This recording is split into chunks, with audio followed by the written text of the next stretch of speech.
Hello, everyone. My name is Jon Dottingly. Welcome to one of the most memorable podcasts that you will ever hear. During this episode, and the many others that will follow, it will be my honor to tell you a story the likes of which you have never experienced. This story has all that we have come to expect in a great tale. There are heroes and heroines whose courageous deeds will leave you breathless. There are villains most foul. There is love, and there is lust. There is hate, there is jealousy, and all of it takes place in exotic locations that will leave you filled with awe and wonder. But what makes this story truly unique is the magical way in which it has come to its teller. I, Jon Dottingly, am the writer of this tale, and I can honestly say that it has changed me, and all for the better. And it's my sincere wish that its magic will change your life as well. First of all, let me say that as an experienced author of novels, I have created many characters for many types of stories. While composing these tales, I've concocted plot twists to perplex the mind, and I've dreamt up interesting places for all the drama to occur. In so doing, I can say that I've met with a modest amount of success through the years. And I've always tried to make my next story better than the last. All my life, I've been striving to unearth that one prized work. Some magnum opus that would put the name of Jon Dottingly in lights and bring him just financial rewards for having lived a life dedicated to artistic as well as literary excellence. Naturally, such a profound story would need to showcase a most memorable character, one who will keep readers turning the pages of a work, one after another, after another, after another. I've longed to create such a character since the day I first put pen to paper.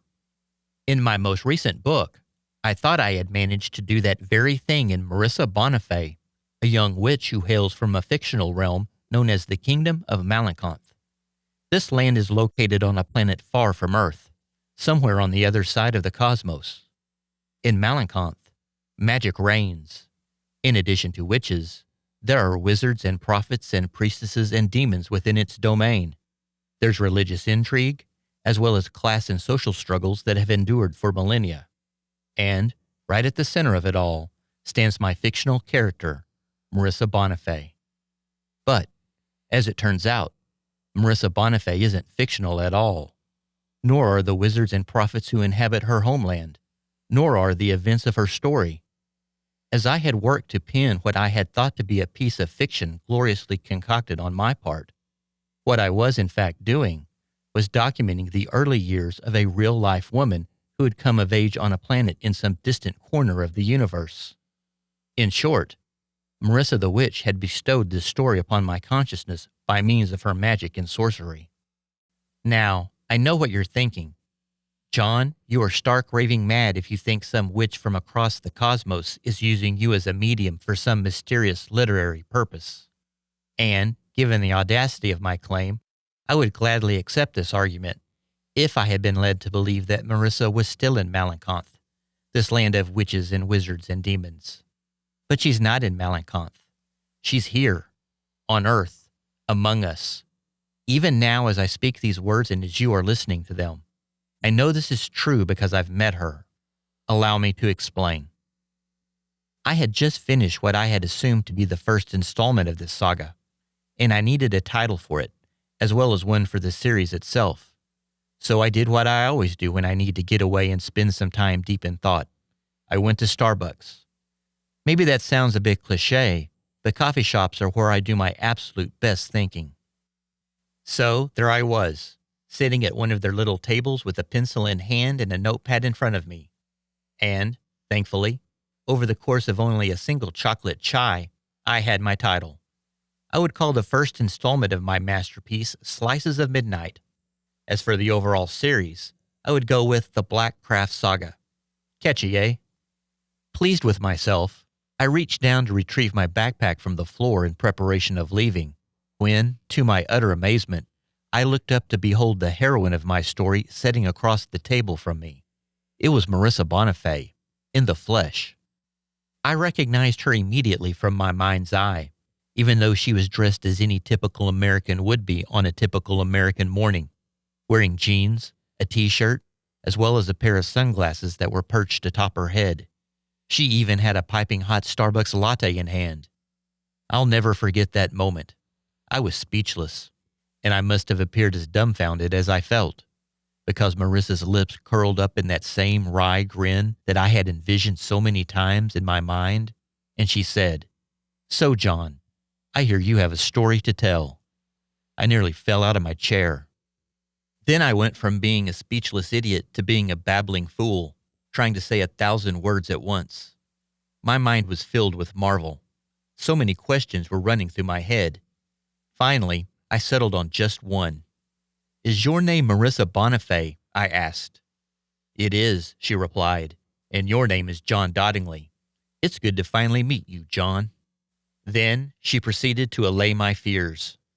First and foremost, she assured me that I was not going insane. Second, she assured me that she was not going to do me any harm. After all, I knew she was a burgeoning witch from what I had written about her. But Marissa told me that she was there for my benefit. In fact, she said she had come to Earth for the benefit of all mankind. Upon hearing these intentions, I noticed the first discrepancy in the woman before me and the young Marissa Bonifay with whom I became acquainted from the story, and it had to do with her personality rather than her adult appearance. This Marissa possessed benevolence that her teenage counterpart had not. She was wise and kind, whereas the Marissa from the story was bold and brash, while at the same time being utterly brilliant, flaunting her intelligence at every turn. Amazingly, the Marissa before me there inside Starbucks could sense my contemplations regarding these disparities, even as I was thinking on them. She was quick to own every one of her youthful misdeeds, and she was quick to downplay every act that one might consider to be brave or honorable, just as any truly humble person would. Over the course of an hour, she recounted the entire story that I had written about her. In this retelling, there were no discrepancies whatsoever. Everything was exactly as I had envisioned it. For this, Marissa did take full credit. She said that she had bestowed this story upon me and that I was to share it with the world, and as soon as possible. Honestly, it didn't seem like I was going to have any say in the matter. She expressed to me the importance of this story, and how all my efforts would not be some ploy for her to gain glory or fame. Prophecy, as it turns out, is at work here on Earth, and this prophecy has its roots based in the saga that I've been working on. Marissa has devoted her life to protecting this prophecy, so that it can unfurl for the benefit of all creation. I will have a part to play in how this occurs, as will you, the listeners of this podcast, as I hope you'll come to realize. As you might expect, I walked away from Starbucks that day filled with wonder. I was in a daze from it all.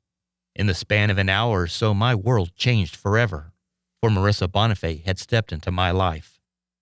During our meeting, she told me precisely what I was to do with the first portion of this story that I had written. I wouldn't be talking to my literary agent about it, as I had planned, nor would I be contacting any publishers. I would be distributing the story as a series of ebooks through channels which anyone with an internet connection can access. In addition, I was told to create a website to promote the saga, as well as a podcast. The episode you are listening to at this moment has its origins in that Starbucks on that fateful morning. So, after all that I've told you, my prized story is no longer my story. To be honest, this thought didn't dawn on me until the next day, but I've certainly thought on it many times since. The kingdom of Malaconth and its magic no longer symbolize the pinnacle of my creativity, and Marissa Bonifay is no longer my prized character. I have become a conduit of sorts, a means by which this woman will convey her story to the people of Earth by one of our planet's own. Am I disappointed by this? Not at all.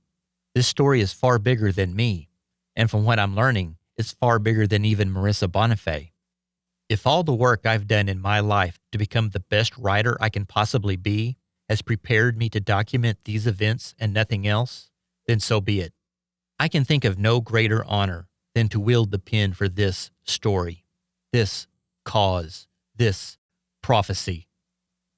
Now, I hope you are wondering how you can obtain a copy of this story that I've been telling you about. As I mentioned earlier, the first installment of this saga is entitled Slices of Midnight, and you can find it at any of your favorite ebook outlets. The cost is $1.99 in US dollars. All right, with that having been said, we have come to the end of this inaugural episode of Wisdom Rising, the official podcast of Marissa Bonifay and the Black Craft Saga.